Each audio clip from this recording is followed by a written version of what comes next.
Get out. You don't belong here anymore, Marcus shouted, throwing another box of my things onto the lawn. I stood still, watching my childhood photos scatter across the grass, trying not to cry. My name is Olivia. At 29, my own brother was kicking me out of the house where we grew up. Our grandma, Elena, had raised us here after our parents died in a car accident. This was the house where she taught me to bake apple pie, where she helped me walk again after my own accident. Marcus, please, I said, my hands shaking. Grandma left this house to both of us. You can't just. Can't what? He smirked, tossing more of my stuff. I deserve this house. I have a future. You just paint and teach kids. What a waste. I watched as he went back inside, probably to find more things to throw out. The morning sun cast shadows over the lawn, making his mess even clearer. Books, art supplies, old photo albums, all scattered like fallen leaves. Just 3 weeks ago, we stood in the same yard for Grandma's funeral. Marcus had acted like he cared, telling everyone he would honor her memory. But now, he was trying to take everything for himself. He came back holding a small wooden box. My heart sank. Recognize this, he mocked. Your precious art supplies. Guess you can buy new ones with your little teacher salary. That box held the watercolor set Grandma gave me on my 16th birthday, the same day I walked again after months of therapy. Those were Grandma's, I whispered, something shifting inside me. Well, now they're mine, he said, tucking it under his arm. Like everything else. I could have argued, could have yelled, but Grandma had taught me patience. I took a deep breath. You know what, Marcus? Keep them, I said, surprising even myself. What? He looked confused, expecting a fight. Keep everything. You need it more than I do. I started picking up what I could and loading my car. But remember what Grandma always said, the truth always comes out, like cream rising to the top. His smirk faded. Don't quote her to me. You think you were special. You were just her charity case after the accident. The words hurt, but I didn't let him see it. Instead, I thought about my last conversation with Grandma, about what she showed me, something Marcus didn't know about. By the afternoon, I had packed what I could. As I walked through the garden one last time, touching the roses Grandma loved, I saw Marcus watching me from the window. He thought he had won. He had no idea. Goodbye, Marcus, I called out. I hope the house brings you everything you deserve. He didn't answer, just shut the curtains. A few blocks away, I pulled over and took out my phone. Mr. Bennett, it's Olivia. Yes, I think it's time to look at those papers Grandma left with you. No, Marcus doesn't know. She said we'd know when the right time was. I think that time is now. As I hung up, I smiled. Marcus thought he had taken everything. But Grandma had seen this coming. And in 3 months, when the real will was read, he would learn the truth. Patience, after all, was the best revenge. The next 3 months passed like a slow-moving river, each day bringing me closer to the moment Grandma Elena had prepared for. I found a cozy studio apartment across town, threw myself into teaching art at the community center, and waited. Through the grapevine, I heard about Marcus's renovations to our family home. He'd torn out Grandma's beloved rose garden to install a modern patio, replaced the vintage stained glass windows with standard panes, and painted over the hand-stenciled walls she'd spent years perfecting. Each change felt like a personal attack on her memory. Mrs. Patterson kept me updated, her weekly calls filled with barely contained outrage. You won't believe what your brother did now, she'd say, detailing Marcus's latest attempts to erase Grandma Elena's touch from the house. He's even talking about selling her antique furniture to buy modern pieces. I listened patiently, knowing that each change Marcus made was another nail in his own coffin. What he didn't know was that Grandma Elena had documented everything in that house, from the original blueprints to the historical significance of each architectural detail. One morning, exactly 2 months after Marcus had thrown me out, I received an unexpected visit at the community center. Miss Winters, one of my young art students, tugged at my sleeve. There's a man here to see you. He says he's your brother. I found Marcus waiting in the hallway, looking uncomfortable among the children's artwork displayed on the walls. His usual confident demeanor seemed slightly frayed around the edges. What are you doing here? I asked, keeping my voice neutral. He shifted, glancing around before speaking. I need Grandma's recipe box. The one with her apple pie recipe. Some historical society is doing a feature on the house, and they want to include traditional family recipes. I almost laughed at the irony. The recipe box you threw out with my things? I didn't. He paused, realization dawning. It was in your stuff, along with many other things you didn't bother to check before tossing onto the lawn. I turned back to my classroom. Good luck with your interview. Olivia, wait, he called after me. Maybe we can work something out. I mean, you're still family, right? I stopped but didn't turn around. Now I'm family? What happened to being a charity case? His silence spoke volumes. I continued walking, leaving him standing there among the finger paintings and crayon drawings.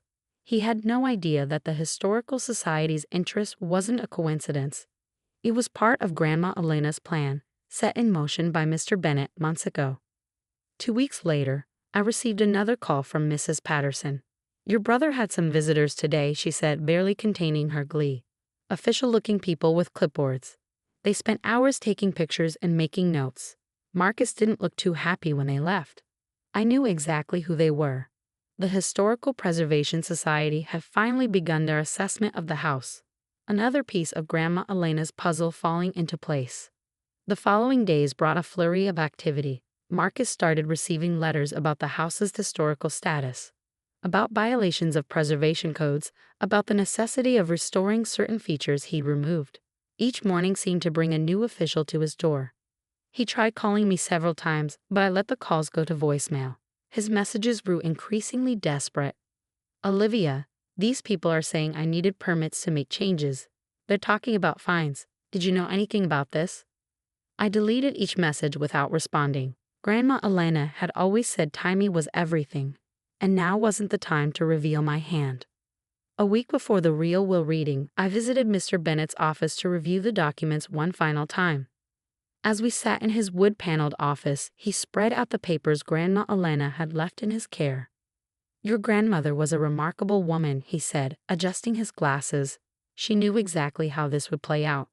The Historical Society registration, the preservation requirements, even Marcus's likely reactions, she predicted it all. I nodded, remembering that last afternoon in Grandma's study. She'd shown me the true will, explained her plans, and made me promise to wait for the right moment. Marcus needs to learn a lesson, she'd said, her eyes sharp despite her illness. About family, about heritage, about what really matters. Are all the pieces in place? I asked Mr. Bennet. He smiled, patting the folder in front of him. Everything's ready. The Historical Society's report is complete.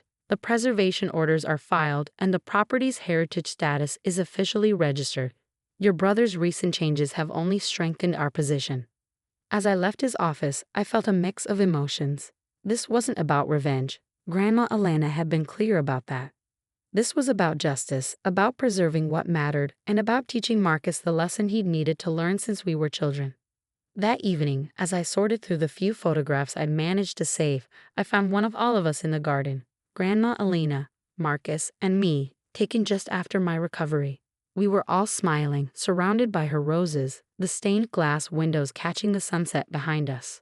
Soon, Marcus would understand exactly what he'd thrown away, and more importantly, what Grandma Elena had tried to protect. The real will reading was scheduled for tomorrow morning. In less than 24 hours, Marcus would learn that sometimes, what you think you deserve isn't what you get, and what you cast aside might be worth more than you ever imagined. The morning of the will reading dawned bright and clear.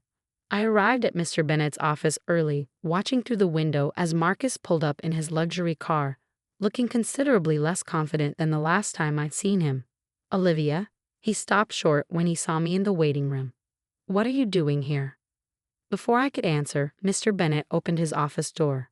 Please come in, both of you. We have some important matters to discuss.